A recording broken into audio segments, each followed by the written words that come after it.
Tem uma...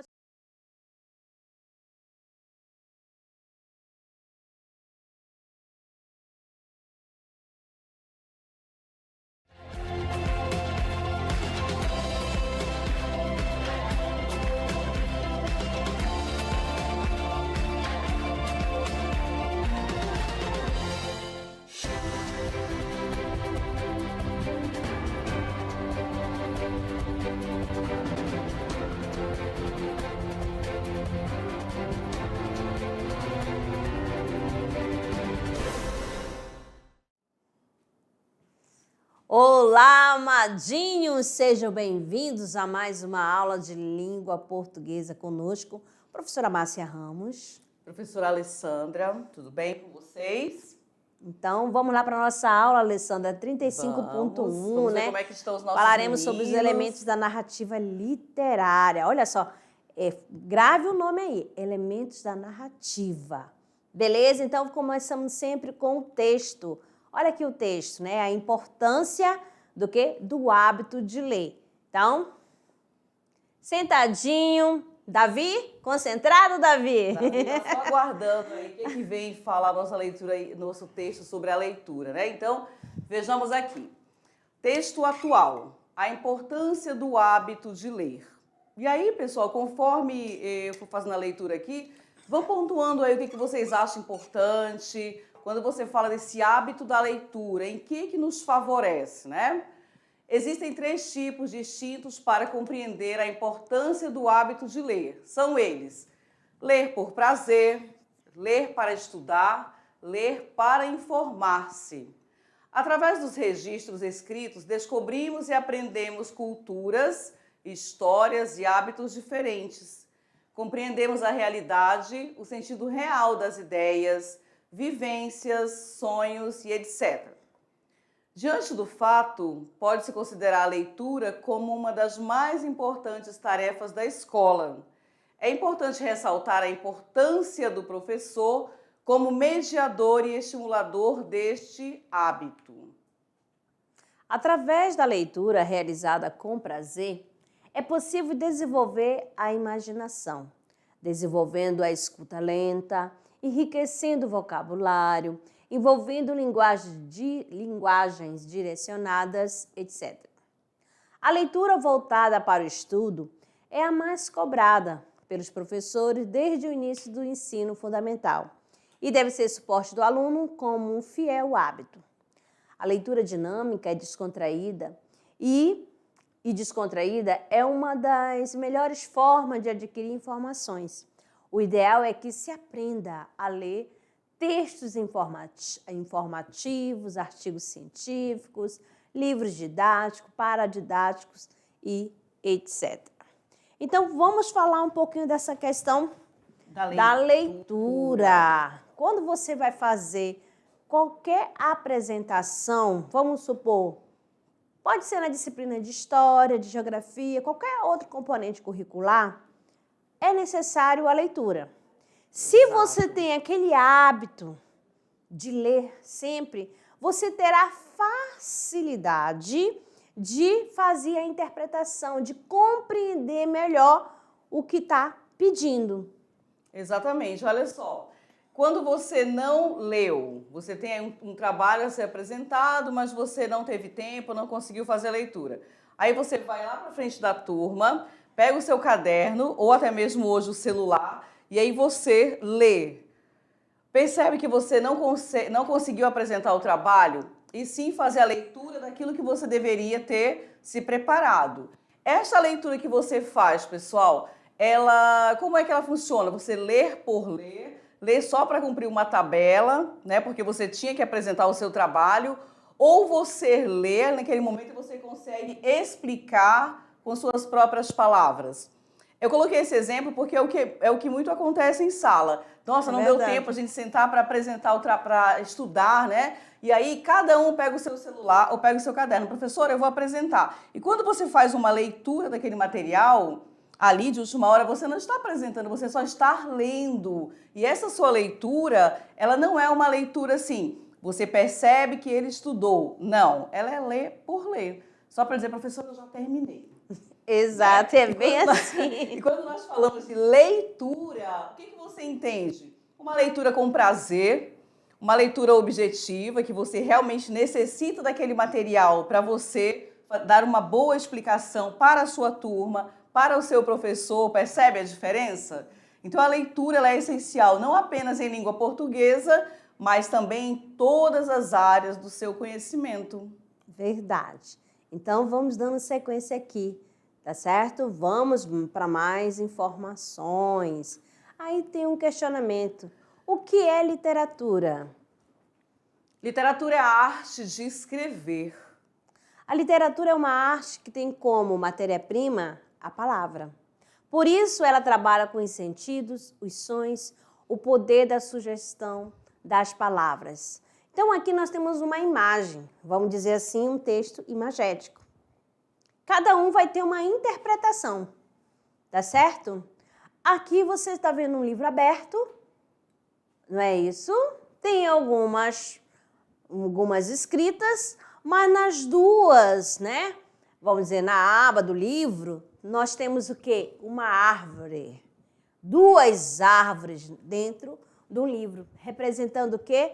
A árvore do conhecimento. O que isso quer dizer? O que você entende por essa árvore do conhecimento? Que são o conteúdo que você vai adquirindo conforme a leitura que você fizer. Tá certo? Aí você vai acumulando. Lembra que toda vez que a gente inicia a aula, a gente fala, apresenta matemática. Aí a gente fala assim, mais um conteúdo para você armazenar no seu HD. É verdade. E ali, tanto a literatura, como está dito aqui, que é a arte de escrever, você vai aprimorando o quê? A tua imaginação, o teu conhecimento. E quando você menos espera, você já está ali escrevendo, seja em forma de poesia. Tem muitos estudantes que gostam, né? As meninas, os rapazes, de escrever, trabalhar com a rima. Então, ela propicia o quê? Um aprendizado melhor para você. Certo? Beleza. Então, nós temos aqui a literatura, a arte com as palavras. Nós temos a função cognitiva, que é passar conhecimentos, ser usada para ensinar alguma coisa. Vamos lá, essa questão da leitura.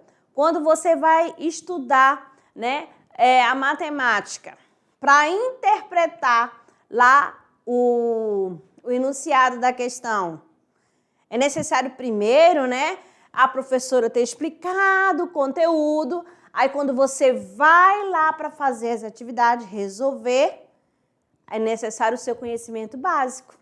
Tá certo? Então, é a função cognitiva, se você realmente sabe interpretar.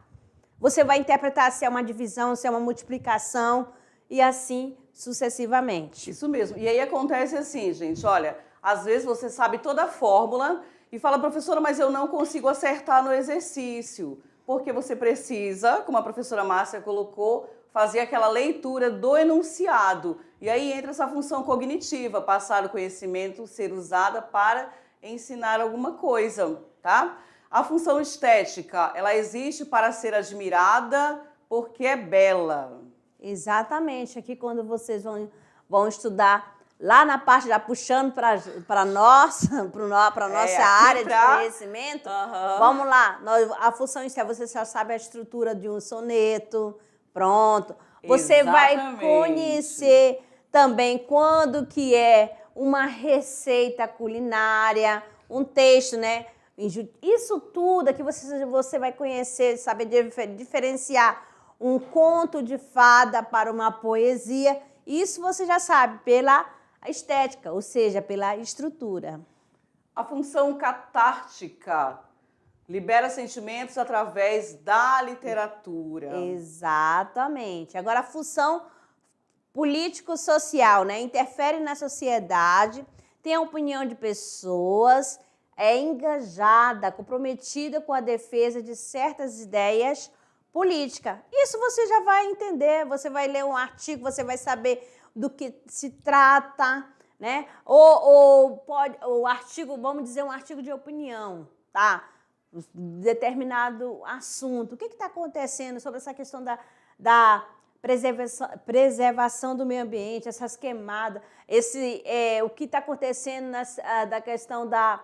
Por que essa, vamos falar assim, da globalização, do sistema do Euninho, Eulinha, por que está acontecendo essa questão da climatização no momento? Para ver se você está engajado ou não do que está passando na área, tá certo? Então, vamos lá, então, agora a função cognitiva. Vejam bem, passar conhecimento, ser usada para ensinar alguma coisa aqui dentro do texto. Olha, 2 e 2, 4. Olha aí, vai te lembrar o quê? A matemática, viu só? Porque você já tem um conhecimento. Como 2 e 2 são 4, sei que a vida vale a pena, embora o pão seja caro e a liberdade pequena. Como teus olhos são claros e a tua pele morena, como é azul o oceano e a lagoa serena. Como um tempo de alegria por trás do terror me acena, e a noite carrega o dia no seu colo de açucena.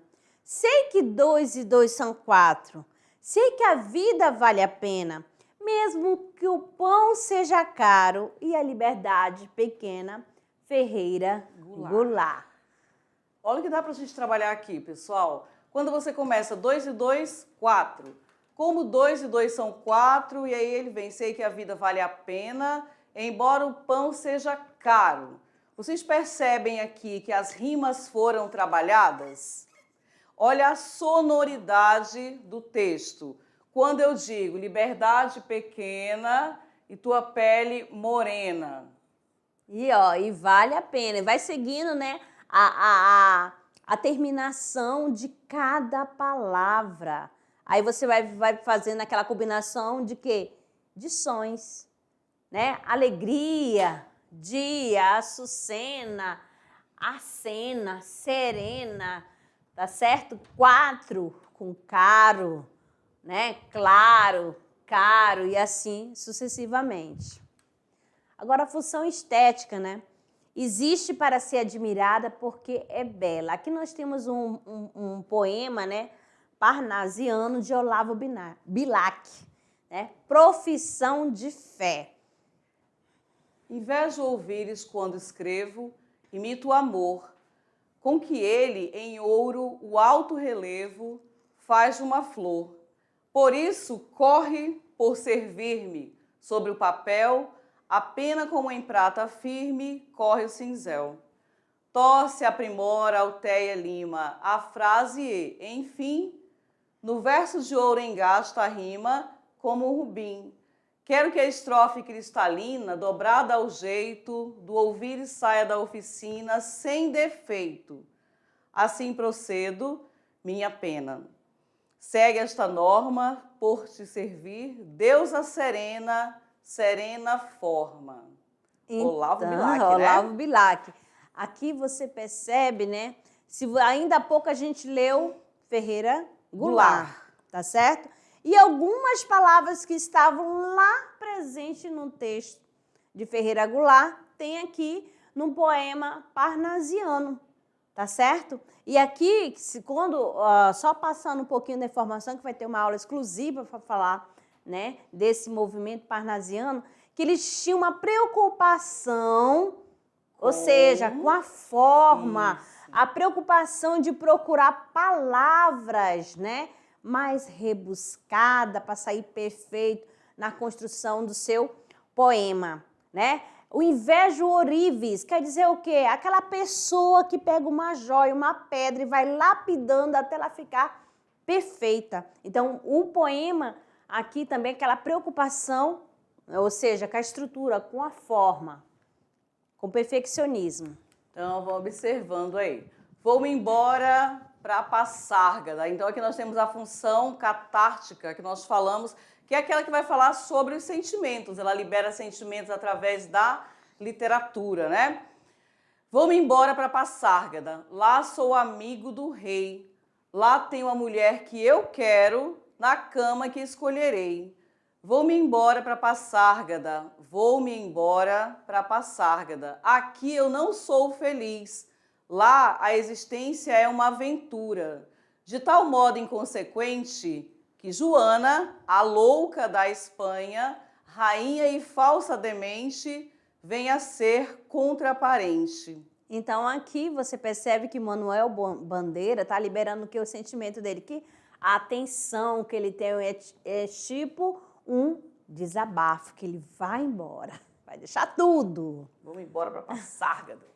E aí vem a a função político-social, que ela interfere na sociedade, tem a opinião de pessoas engajada, comprometida com a defesa de certas ideias políticas. Então, e aí são várias, né? São várias. Aí, no caso, aqui no Navio Negreiro, de Castro Alves, né? É um autor romantismo da terceira geração, que ele fazia poema social, ou seja, para chamar a atenção da sociedade. Como assim? Denunciando a escravidão, iniciando o povo, né? Ou melhor, incitando, né? O povo a acabar com ela, né? A cobrança.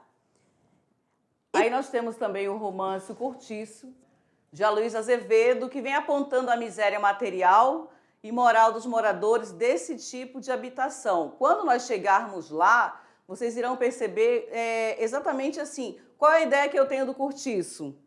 E aí vem as questões que aconteciam no momento, que mostra, vocês verão isso dentro do realismo, que a própria palavra já sugere. O que acontece de fato, que as pessoas sempre colocam assim, um lençol em cima, digamos, né? Será que tudo é belo? Então vem aí uma denúncia, quando ele fala ali, apontando a miséria material e moral dos moradores. A perfeição não existia assim como elas são colocadas em alguns momentos, né? No romantismo, tá? Agora o poema Morte e Vida Severina, de João Cabral de Melo Neto, denunciando a vida sofrida do sertanejo e a exploração do seu trabalho pelos donos de terras no Nordeste brasileiro. Então, lá no modernismo, vocês vão chegar a essa parte, assim, dizendo que naquele período, o que era escrito? Tudo que estava acontecendo no momento. Sempre você vai fazer esta relação. Mas o que é uma narrativa literária? Olha só, aqui na imagem já diz tudo. Era uma vez... E agora, quem nunca ouviu, né? Quem nunca passou aí pelo Era uma Vez? Quando você escuta, você está em sala de aula ou entre os amigos, ou quando você era pequenininho na sua casa, e aí alguém, vou contar uma história para você dormir, para você se acalmar. E aí começa, Era uma Vez, o que ficou na sua memória? Qual a história, né? Qual o conto, né? Uma narrativa é um tipo de texto descritivo de histórias fictícias ou reais, com personagem inserido em determinado tempo e espaço. Claro que você vai lembrar aqui a história dos três porquinhos, temos lá da Branca de Neves, né? Cinderela e outros mais. Qual a história que marcou? Patinho Feio. Na narrativa, olha aí, primeiro ano, há um narrador que organiza e conta o que acontece na história para o leitor. Percebe? Não deve ser confundido com o autor do texto. Exato, não pode. O narrador pode ser um personagem que participa da ação ou o próprio autor. E também tem o poder de interferir na história. Exato, certo? da pitaco. Olha só um lembrete aqui muito importante, aspecto temporal, relação de anterioridade e posterioridade contada pelo narrador. Então nós temos aqui narrador, mais personagem, mais ação. Qual a utilidade dos elementos da narrativa? Então, em que eles nos ajudam, né? Eles ajudam a construir uma boa história, porque se você não tem uma organização, início, meio e fim, como é que você vai narrar aí os fatos, né? Os elementos da narrativa são recursos usados para detalhar os acontecimentos de um texto narrativo. Olha só um exemplo aqui, esta imagem. Vamos lá agora, neste momento, cada um. O que você vai aí, né? Criar uma história a partir desta imagem, né? Aí cada um vai usar a sua imaginação. Exatamente. Tá? O que dá para tirar daqui? Olha, vamos lá. Uma pessoa seguindo o caminho. Era uma vez uma menina que gostava de caminhar à tarde. Aí dá a sequência. E vai embora, observa e vai, o espaço. Você vai pegando os elementos que tem aqui e vai construindo a sua história. Que momento que ela gosta de passear? Eu falei à tarde. A outra pessoa pode ver pela parte da manhã, né? E assim sucessivamente. Deixou o seu cãozinho isolado num poste e seguiu em direção ao balão. Aí você vai criando a sua história. Aqui. Tá certo? E vamos embora. E aí nós temos os elementos da narrativa. Mas, professora, quais são esses elementos? Vejam bem, nós temos ali o personagem, nós temos o tempo, o espaço, o narrador e o enredo. E aí, quando nós falamos em enredo é o que acontece durante o texto que você está ali elaborando. E aí você não pode deixar de colocar esses elementos. Como é que vai acontecer a minha narrativa se eu não tenho o tempo? Quando acontece, né, Márcia? Exatamente. E lembrando, quando eu falo elementos da narrativa, vamos lembrar aqui do pente. Exato. Para fixar. Pente. O que seria o pente? O P, personagem. O E, espaço. E o N, narrador. O T, o tempo. E o enredo. Tá certo? Então, não esqueça do pente, que faz parte dos elementos da narrativa. Ó, toda narrativa tem uma ação. São relatadas seguindo, obedecendo uma ordem, ou seja, uma sequência. Exatamente. Quando você ouve, uma coisa é você ouvir, aí você espera, ele tem uma sequência. Era uma vez, tem o início, e aí vai dando vida àquela história, e você fica tão concentrado que você não quer ir embora até ouvir o último capítulo, até ouvir o desfecho da história. Então, lembrem-se, início, meio e fim. Exato. Tá? Na narrativa, a ação. A introdução apresenta a ideia principal, personagens e a harmonia inicial. E o desenvolvimento é o foco narrativo em si, né? A série de ações que transformam o personagem, possui um enredo da história e a desarmonia e possui clímax. Conclusão. Possui o desfecho final, o equilíbrio inicial, novamente e nova ideia. Vai surgir sempre uma nova ideia. Então, aqui nós temos o mapa mental, né? Para você falando sobre essa questão dos elementos da narrativa, né? Aqui nós temos aqui os tipos, né, de narrativa, né? Ó, nós temos aqui a novela, né, que se desenvolve em torno de um personagem principal. Isso, vocês acompanham as novelas? Temos fábula, que é a mensagem de cunho moral, que sempre no final da história vem uma mensagem, um ensinamento. O romance, que envolve várias tramas, né? E o conto, que pode ser real ou fictício.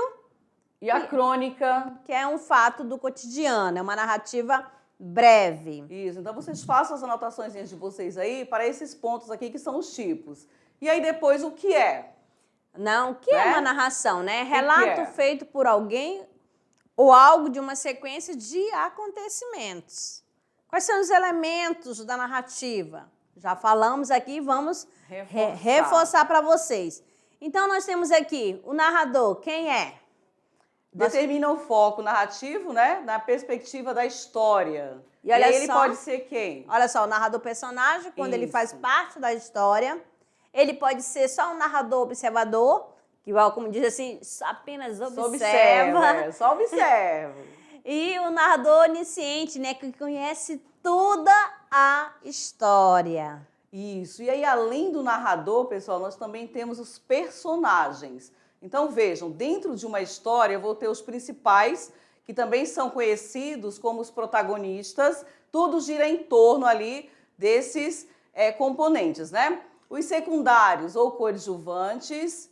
Contra o protagonista, nós temos o antagonista. Ou seja, o vilão da história. Já ouviram falar? Que sempre tem o herói e o vilão, E aí sempre alguém fala assim, só quer ser o protagonista. Porque é aquele que vai aparecer mais, é o que chama atenção, que tudo que acontece depende da participação deste elemento. E o espaço onde os personagens se movem, que pode ser, olha só, numa floresta, num castelo, né? numa avenida, não importa o local, é o local onde acontece o fato. E o tempo, né? E qual o momento que acontece, que pode ser cronológico ou psicológico.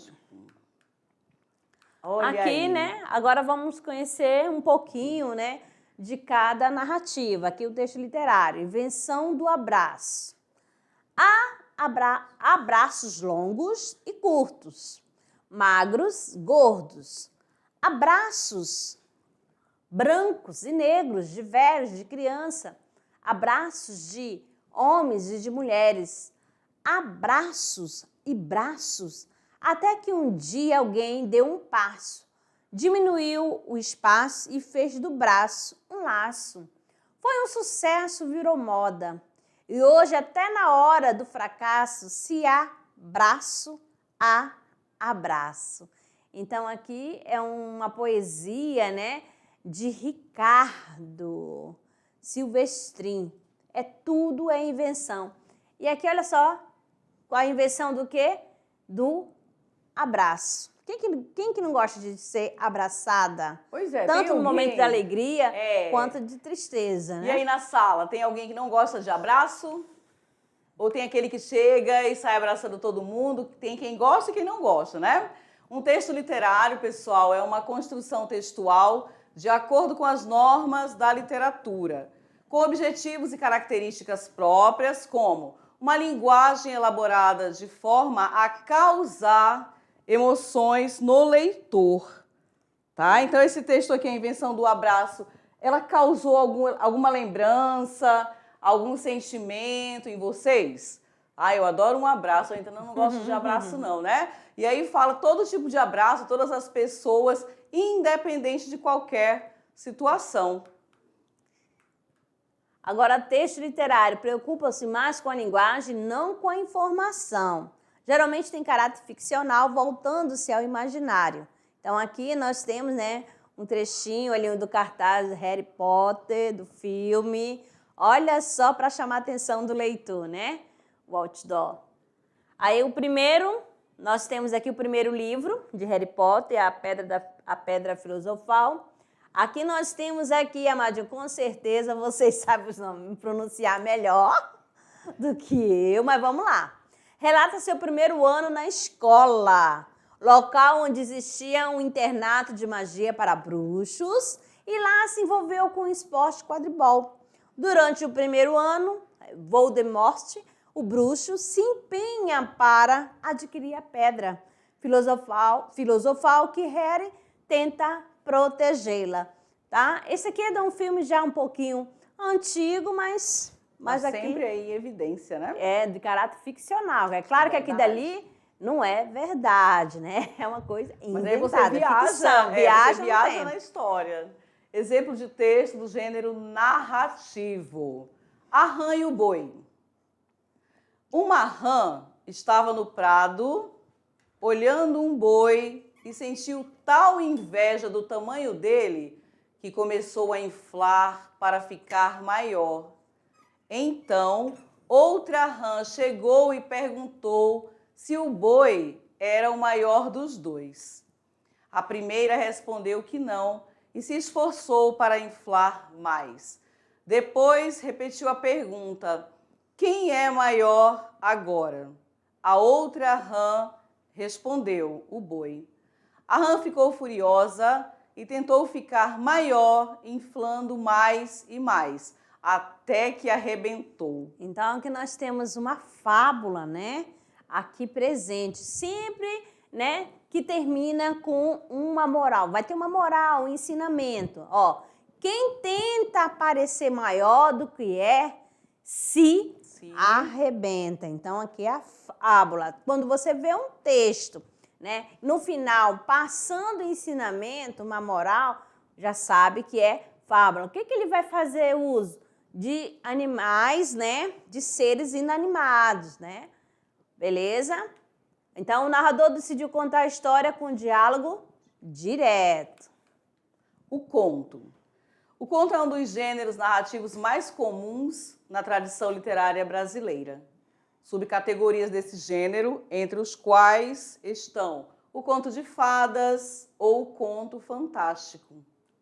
Então aqui, né, a personagem Ana, do conto O Amor, de Clarice Lispector. Os filhos de Ana eram bons, uma coisa verdadeira e sumarenta. Cresciam, tomavam banho, exigiam para si malcriados, instantes cada vez mais completos. A cozinha era, enfim, espaçosa. O fogão enguiçado dava estouros. O calor era forte no apartamento que estava aos poucos pagando. Mas o vento batendo nas cortinas que ela mesma cortara, lembrava-lhe que se quisesse podia parar e enxugar a testa, olhando o calmo horizonte, como um lavrador. Ela plantara as sementes que tinha na mão, não outra, mas essas apenas, e cresciam árvores. Crescia sua rápida conversa com o cobrador de luz, crescia a água enchendo o tanque, cresciam seus filhos, crescia a mesa com comidas, o marido chegando com jornais e sorrindo de fome, o canto importuno das empregadas do edifício. Ana dava tudo tranquilamente, sua mão pequena e forte, sua corrente de vida. Então, aqui, um trechinho, né, de Laços de Família, de Clarice Lispector. Personagem. Ela plantara as sementes que tinha na mão, não outras, mas essas apenas. Bem como pela descrição de pessoas próximas a ela, como os filhos ou o marido. Além disso, sobre o cenário descrito, a cozinha em específico e o apartamento. Em geral, são também elementos que fazem o leitor pensar sobre quem seria essa personagem. Então, você consegue ali se transportar à medida que você vai fazendo a leitura. Ah, como era essa cozinha? Será que era um ambiente agradável, né? Como que aconteceu? Como que eles conseguiram montar? Então, nota-se que o leitor conhece a personagem pelas ações de Ana. Né? Agora, o tempo, né? Esse elemento em uma narrativa pode ser entendido de duas formas. De um lado, fala-se de tempo como a época em que a história ocorre. Aqui é o conto Negrinha, de Monteiro Lobato. O enredo acontece pouco depois da libertação dos escravos, em 13 de maio de 1888. A excelente Dona Inácia era mestra na arte de judiar de crianças. Vinha da escravidão, fora senhora de escravo e daqueles ferozes amigas de ouvir cantar o bolo e estalar o bacalhau. Nunca se afizera ao regime novo. Essa indecência de negro igual a branco é qualquer coisinha. A polícia, qualquer coisinha, uma mucama assada ao forno, porque se engraçou dela o senhor. Uma novena de Hélio, porque disse, como é ruim assinhar. O 13 de maio tirou-lhe das mãos o azorague, mas não lhe tirou da alma a gana. Conservava a negrinha em casa como remédio para os frenesis. Então, aqui um trechinho, né, de Negrinha, de Monteiro Lobato. Além dessa perspectiva, há também nesse elemento a ideia de tempo de duração da narrativa. Seguindo o exemplo anterior, o enredo de Negrinha ocorre durante pouco mais de um mês. E aí você vai encontrando como é que você vai saber. Olha só, aquele dezembro de férias, luminosa rajada de céu, trevas adentro do seu doloroso inferno, envenenara, brincara ao sol no jardim, brincara, acalentara, dias seguidos, a linda boneca loura, tão boa, tão quieta, a dizer mamã, a cerrar os olhos para dormir. Vivera realizando sonhos da imaginação, desabrochara-se de alma, morreu na esteirinha rota, abandonada de todos como um gato sem dono. Jamais, entretanto, ninguém morreu com maior beleza. O delírio rodeou-a de bonecas, todas louras de olhos azuis, e de anjos. E bonecas e anjos remoiavam-lhe em torno uma farândola do céu. Sentia-se agarrada por aquelas mãozinhas de louça, abraçada, rodopiada. Ok. Então, aqui nós temos um espaço, né? é onde o conto acontece, né? O espaço de um conto é o cenário no qual os personagens executam e sofrem as ações que compõem o enredo. Então, aqui, o cenário de amor da obra de Clarice Lispector, Laços de Família. A cozinha era, enfim, espaçosa, está dizendo, né? Onde que acontecia a história? Na cozinha. Aí você já percebe, fogão enguiçado, dava estouro, o calor era forte no apartamento que estava aos poucos pagando. E o enredo? É definido como a sequência das ações que compõem a história e é um enredo que traz o movimento para o gênero narrativo. Aí o conflito, ele pode ser a situação-problema vivenciada pelas personagens em uma narrativa. Então, o que acontecia ali no desenrolar da história? No conto, por ser um gênero curto, o conflito costuma ser único. Agora aqui o conto fantástico, prestando atenção aqui, ó. Nesse tipo de narrativa, o acontecimento sobrenatural está sempre presente. Por exemplo, no conto Pirotécnico de Zacarias de Murilo Rubião, o narrador é atropelado e morre. Em seguida, houve aqueles que o mataram, discutiu o destino do seu corpo e então protesta. Mas aqueles seriam um dos poucos desfechos que não me interessavam. Ficar jogado em um buraco, no meio de pedras e ervas, tornava-se para mim uma ideia insuportável. E ainda meu corpo poderia, ao rolar pelo barranco abaixo, ficar escondido entre vegetação e terra de pedregulhos. Se tal acontecesse, jamais seria descoberto no seu improvisado túmulo e o meu nome não ocuparia as manchetes dos jornais. Não eles não podiam roubar-me, nem que fosse um pequeno necrológio no principal matutino da cidade.